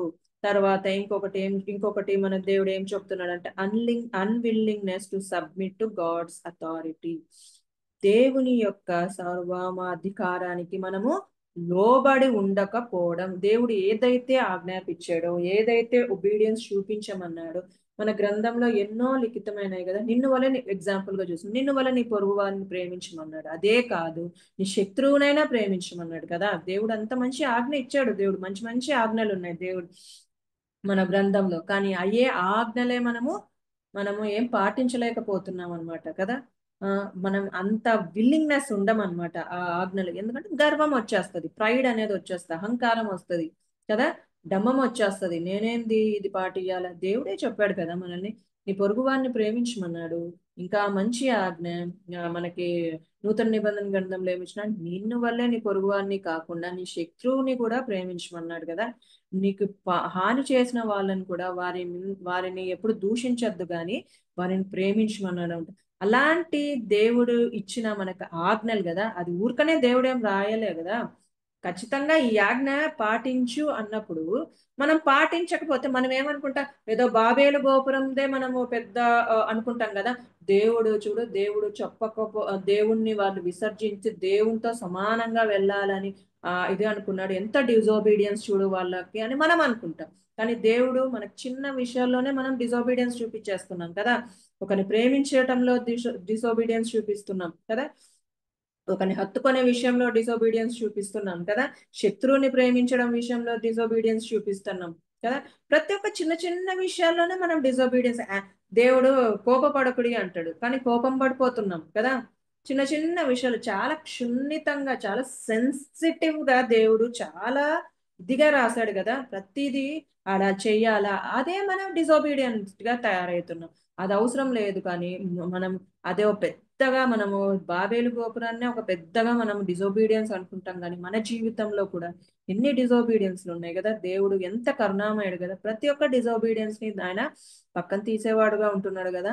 దాన్ని అర్థం చేసుకునేవాడుగా ఉంటున్నాడు. ఇప్పటికే మనము ఎన్ని దేవుని కమాండ్మెంట్స్ అయినా, ఎన్ని ఆజ్ఞలైనా పాటించలేకపోతున్నప్పటికీ మనకి ఏం రావాలా చెప్పండి, ఎంత శాపం రావాలా, ఎన్ని అనర్థాలు రావాలా. అయినా దేవుడు మన కృపకాలంలో ఉంటున్నాం కాబట్టి దేవుడు గ్రేస్ ఇచ్చి మనల్ని కాపాడుతున్నాడు కదా. సో మన జీవితంలో కూడా అలానే అన్నమాట. దేవుడు ఇచ్చిన గ్రేస్ ని మనము ఏదైతే దేవుడైతే మనకి ఏదైతే చెప్పాడో, ఏదైతే ఒబీడియంట్ గా ఉండమని చెప్పాడో, ఏదైతే వాక్యానుసారంగా మీరు జీవించాలి, ఇలా ఉండాలి అని దేవుడు ఏదైతే చెప్పాడో దాన్ని మనం పాటించాలే గాని ప్రైడ్కి వెళ్ళిపోయి మన మన ఏమంటారు మన హృదయాలోచనలు అర్థం చేసుకొని తర్వాత గర్వంతో మనం ప్రవర్తించినప్పుడు దేవుడు మనల్ని లక్ష్య పెట్టేవాడుగా ఉండడు కదా. మరి మన వాక్య ధ్యానానికి వచ్చేసినప్పుడు అప్పుడు ఏం చేశాడు చెప్పండి దేవుడు? అంత ప్రైడ్ గా వారి ఇది ఉన్నప్పుడు వారి దేవుడే కిందకి దిగి వచ్చినట్లుగా చూస్తున్నాం కదా ఇక్కడ. ఇదిగో జనము కింద చూసినట్లయితే ఇక మీదట కనుక మనము దిగిపోయి 7వ వచనంలో చూసిన దేవుడే దిగి రావాల్సి వస్తుంది వీళ్ళ కోసం కదా. ఎంత ప్రేమామయుడు కదా దేవుడు ఒక్కొక్కసారి అనిపిస్తుంది. ఇంకొక చోట కూడా మనము ఇంకొక ఆజ్ఞ కూడా మీరినారు కదా. ఆదాం హవ్వని చూద్దామండి. ఆది కాండము 2వ అధ్యాయము ఆది కాండము 2 కాదు 3వ అధ్యాయంలో మనం చూసినట్లయితే ఇక్కడ దేవుడు ఏదైతే చెప్పాడో కదా ఒక ఆజ్ఞ ఇచ్చాడు. వాళ్ళు డిజోబీడియంట్ అయినాడు కదా ఎవరు? ఆదాము హవ్వ వచ్చినప్పుడు వారి కోసము దేవుడు దిగొచ్చినగా చూస్తున్నాం కదా. 8వ వచనంలో చూసినట్లయితే చల్ల పూటను ఆదాము అతని భార్యయు తోటలో సంచరించుచున్న దేవుడైన యెహోవా స్వరమును విని కదా. దేవుడికి తెలుసు కదా మరి ఆదాము హవ్వ పాపం చేశారు, నేను ఏదైతే వద్దన్నానో అది తిన్నారు అని తెలుసు. అయినప్పటికీ దేవుడు సాయంకాల పూటను యథాప్రకారంగా వారి యొద్దకు పాపం చేసినా కూడా వారి యొద్దకు దిగి వచ్చిన వాడిగా మనం చూస్తున్నాం కదా. ఇప్పుడు ఎగ్జాంపుల్ గా మనం ఏం చూసి మన పిల్లల్నే చూసుకున్నాము. ఇప్పుడు ఎంత దేవుడు ఎంత ప్రేమ స్వరూపి కదా, ఎంత ఫాదర్లీ ఫిగర్ అనిపిస్తుంది అనమాట, మదర్ ఫిగర్ అనిపిస్తుంది అంటే. ఎందుకంటే ఇప్పుడు ఎగ్జాంపుల్ గా మనము పిల్లలు స్టవ్ దగ్గరికి వెళ్ళి చేయి ముట్టడానికి పోతే మనం ఆటోమేటిక్ గా వెళ్ళిపోయి వాళ్ళ హ్యాండ్ ని మనము పక్కన లాగేస్తాం కదా, పక్కన తీసేస్తాం కదా. ఎందుకు? అది దాని వల్ల వాళ్ళకి హాని కలుగుతుంది కదా, దానివల్ల వాళ్ళు బాధపడతారు అనేది వాళ్ళకి తెలియజేయాలి కదా మనము. వాళ్ళు ఎప్పుడైతే ఆ స్టవ్ మీదన్నా లేకపోతే ఏదన్నా గుంటలో గాని పడడానికి వాళ్ళు వెళ్తున్నప్పుడు మనం ఆటోమేటిక్ గా వాళ్ళని చేపట్టి లాగుతాం కదా. అలానే దేవుడు ఈ మనుష్యులు ప్రతిసారి కదా దేవుడు ఎంత బాధపడుతుంటాడు కదా. ప్రతిసారి ఒకసారి 2 సార్లు 3 సార్లు ఆదాము అట్లనే చేశాడు, తర్వాత నోవాహు కాలంలో ప్రజలు అట్లే చేశారు, తర్వాత మరీ కాల ప్రజలు అట్లే చేశారు. అయినప్పటికీ దేవుడు ఎంత కరుణామయుడు కదా, వారిని ఆ మనుష్య జాతిని ప్రొటెక్ట్ చేయడానికి కోసము కదా. ఇక్కడ దేవుడు ఏమి వాళ్ళని చంపేయలేదు కదా. దేవుడు ఎందుకు చంపేయలేదు మనము చూసినట్లయితే ఇక్కడ ఆ నోవాకి ఒక ఇది చేస్తాడు కదా, ప్రామిస్ చేస్తాడు కదా, ఇంకా ఎన్నడూను నేను ఈ లోకంలో ఈ నాశనం చేయుటకు. ఇంకా 9వ అధ్యాయంలో చూసినట్లయితే మరియు దేవుడు నాకును మీకును మీతో కూడా ఉన్న 12వ వచనంలో సమస్త జీవులకును మధ్య నేను తరతములకు ఏర్పరచుచున్న నిబంధన గుర్తు ఇదే. ఒక గుర్తు ఇస్తాడు కదా, ఇంకొకసారి నేను ఇలా నాశనము చేయుటకు 11వ వచనంలో చూసి సమస్త శరీర ప్రవాహ జలముల వరకు ఇక్కను లయపరచబడరు, భూమిని నాశనము చేయుటకు ఇక్కను జల ప్రవాహము కలుగదని పలికెను. ఇక్కడ దేవుడు ఆ నోవాకు ఒక ప్రామిస్ చేశాడు, ఇంకా నేను ప్రజల్ని జల ప్రవాహంతో గాని దేంతో చంపను అనే దేవుడు ఒక ప్రామిస్ చేశాడు. ఆ ప్రామిస్ ని దేవుడు ఇక్కడ వీళ్ళ పట్ల నెరవేరుస్తున్నాడు కదా. కోపం వచ్చినప్పుడు దేవునికి చంపేయచ్చు కదా వాళ్ళని అందరినీ. వాళ్ళంత పొగరుతో అంత దేవునితో సమానంగా వెళ్ళాలని చెప్పి ఇక్కడ ఆదాము హవ్వ కూడా అంతే కదా, ఎంత కదా దేవునితో సమానంగా. ఆయన అంటాడు కదా, ఎవరు సర్పం వచ్చి మీరు దేవతల వలె ఉంటారు అని చెప్తాడు కదా 3వ అధ్యాయము ఆదికాండం 3వ అధ్యాయము. అందుకు సర్పము 4వ వచనంలో మీరు చావనే చావరు, ఏలైనగా మీరు వాటిని తిను దినమున మీ కన్నులు తెరవబడినని మీరు మంచి చెడ్డలు ఎరిగిన వారే దేవతల వలె ఉందురని దేవునికి తెలియను. ఇక్కడ ఇంకా తెలుగులో అంత ట్రాన్స్లేషన్ లేదు కానీ ఇంగ్లీష్ లో మనం చూసినట్లయితే ఇక్కడ దేవతల వలె అన్నారు, కానీ ఇక్కడ ఏమి ఇచ్చిన, for God knows that when you eat of it your eyes will be open and you will be like God. దేవతలు కాదు, ఇక్కడ ఇంగ్లీష్ ట్రాన్స్లేషన్ లో ఉండేది దేవునితో సమానంగా అని ఇచ్చారు అనమాట. అంటే వీళ్ళు కూడా కదా, ఆదాము హవ్వలు కూడా దేవునితో సమానంగా, దేవునితో ఈక్వల్ గా ఉంటారు కాబట్టి తినండి, ఇది తింటే మీరు ఈక్వల్ గా ఉంటారనే కదా వాళ్ళు తినింది. ఇక్కడ వీళ్ళు కూడా అంతే కదా, దేవునితో సమానంగా, అంటే దేవుడు ఎక్కడైతే ఉన్నాడో ఆ ప్లేస్ మేము వెళ్ళాలి, అంత శిఖరాన్ని అంటాలి అనేది వీళ్ళ ఆలోచన కదా. కాబట్టి వీళ్ళు చేసే ప్రయాస అంతా దాని మీదే ఉంది కదా. కాబట్టి మన జీవితంలో కూడా మనం చూసినట్లయితే ఇక్కడ ఏదైతే వాళ్ళు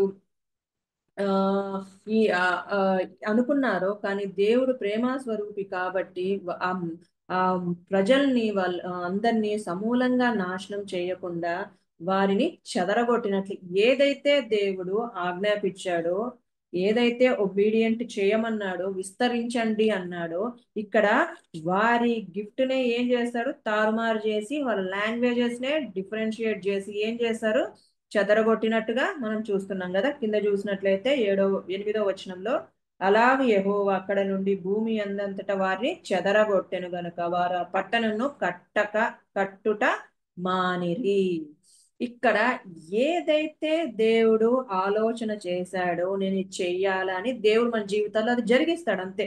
ఇప్పుడు మనము మన స్వతంత్రంగా ఆలోచించుకొని దేవుని చిత్తం లేకోకుండా మనం పోయినామనుకో, అది దేవుని చిత్తంలో లేదనుకో, దేవుని చిత్తమే నెరవేరుస్తాడు అక్కడ. కాబట్టి మన జీవితంలో మనం గుర్తుంచుకోవాల్సింది ఏమంటే, ఏదైతే దేవుడు మనకు ఆజ్ఞాపించాడో అది ఖచ్చితంగా చెయ్యాలి అంతే. అది చెయ్యలేదో దేవుడు చేపిచ్చేటట్లు చేస్తాడు మనల్ని.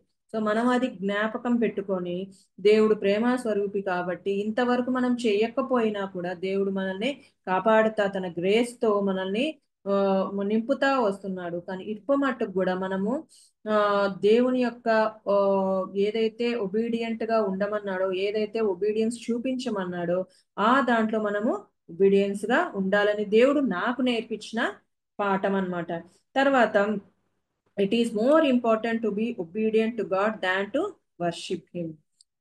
1 సమూయేలు 15:22 చెప్తాడు కదా, మాట వినుట శ్రేష్టం అని చెప్తాడు కదా. బలులు అర్పించుట కంటే మాట వినుట శ్రేష్టం, దేవుని ఆజ్ఞలు గైకొనుట శ్రేష్టము. అంటే ఒబీడియంట్ అనేది దేవుని మాటలకు ఒబీడియంట్ ఉండాలి, కానీ పైన పైన వర్షిప్ చేయడం, పైన పైన దేవుణ్ణి నేను ఎంత భక్తి పరుణాలని అది కాదు. కానీ మనము ఎట్లా ఉండాలంట, దేవునికి ఒబీడియంట్ గా, దేవుని వాక్యానికి ఒబీడియంట్ గా ఉండాలని దేవుడు మనకి నేర్పిస్తున్నాడు.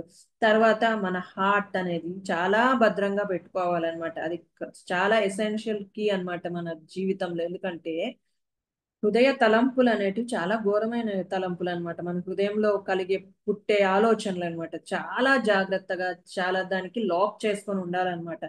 లేదంటే అది ఎలా తిరుగుతాయో, మనకి ఎవరి మీద ఎలా రేపుతాయో అది మనకి తెలీదు.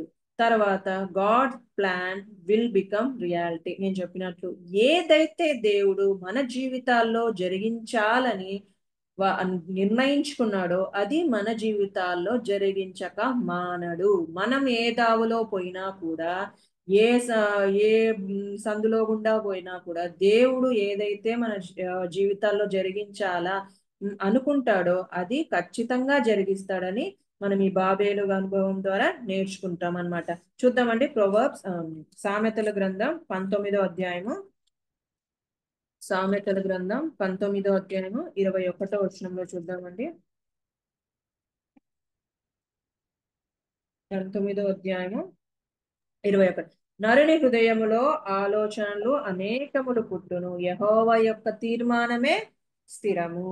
యెహోవా దేవుడు ఏదైతే మన జీవితాల్లో తీర్మానించాడో ఇది జరుగుతుంది తిన జీవితంలో అనేది నిర్ణయించాడో అదే జరుగుతుంది. అంతేకాని మనం ఎట్టన్నా పోని ఏదన్నా చేయాలని మన సొంత ఆలోచనలు, మన సొంత తలంపుల ద్వారా పోతే మాత్రం దేవుడు అది సహించడు. ఏదైతే ఆయన అనుకున్నాడో మన జీవితాల్లో జరిగించాలని అదే జరిగిస్తాడని మనం నేర్చుకుంటున్నాం అన్నమాట.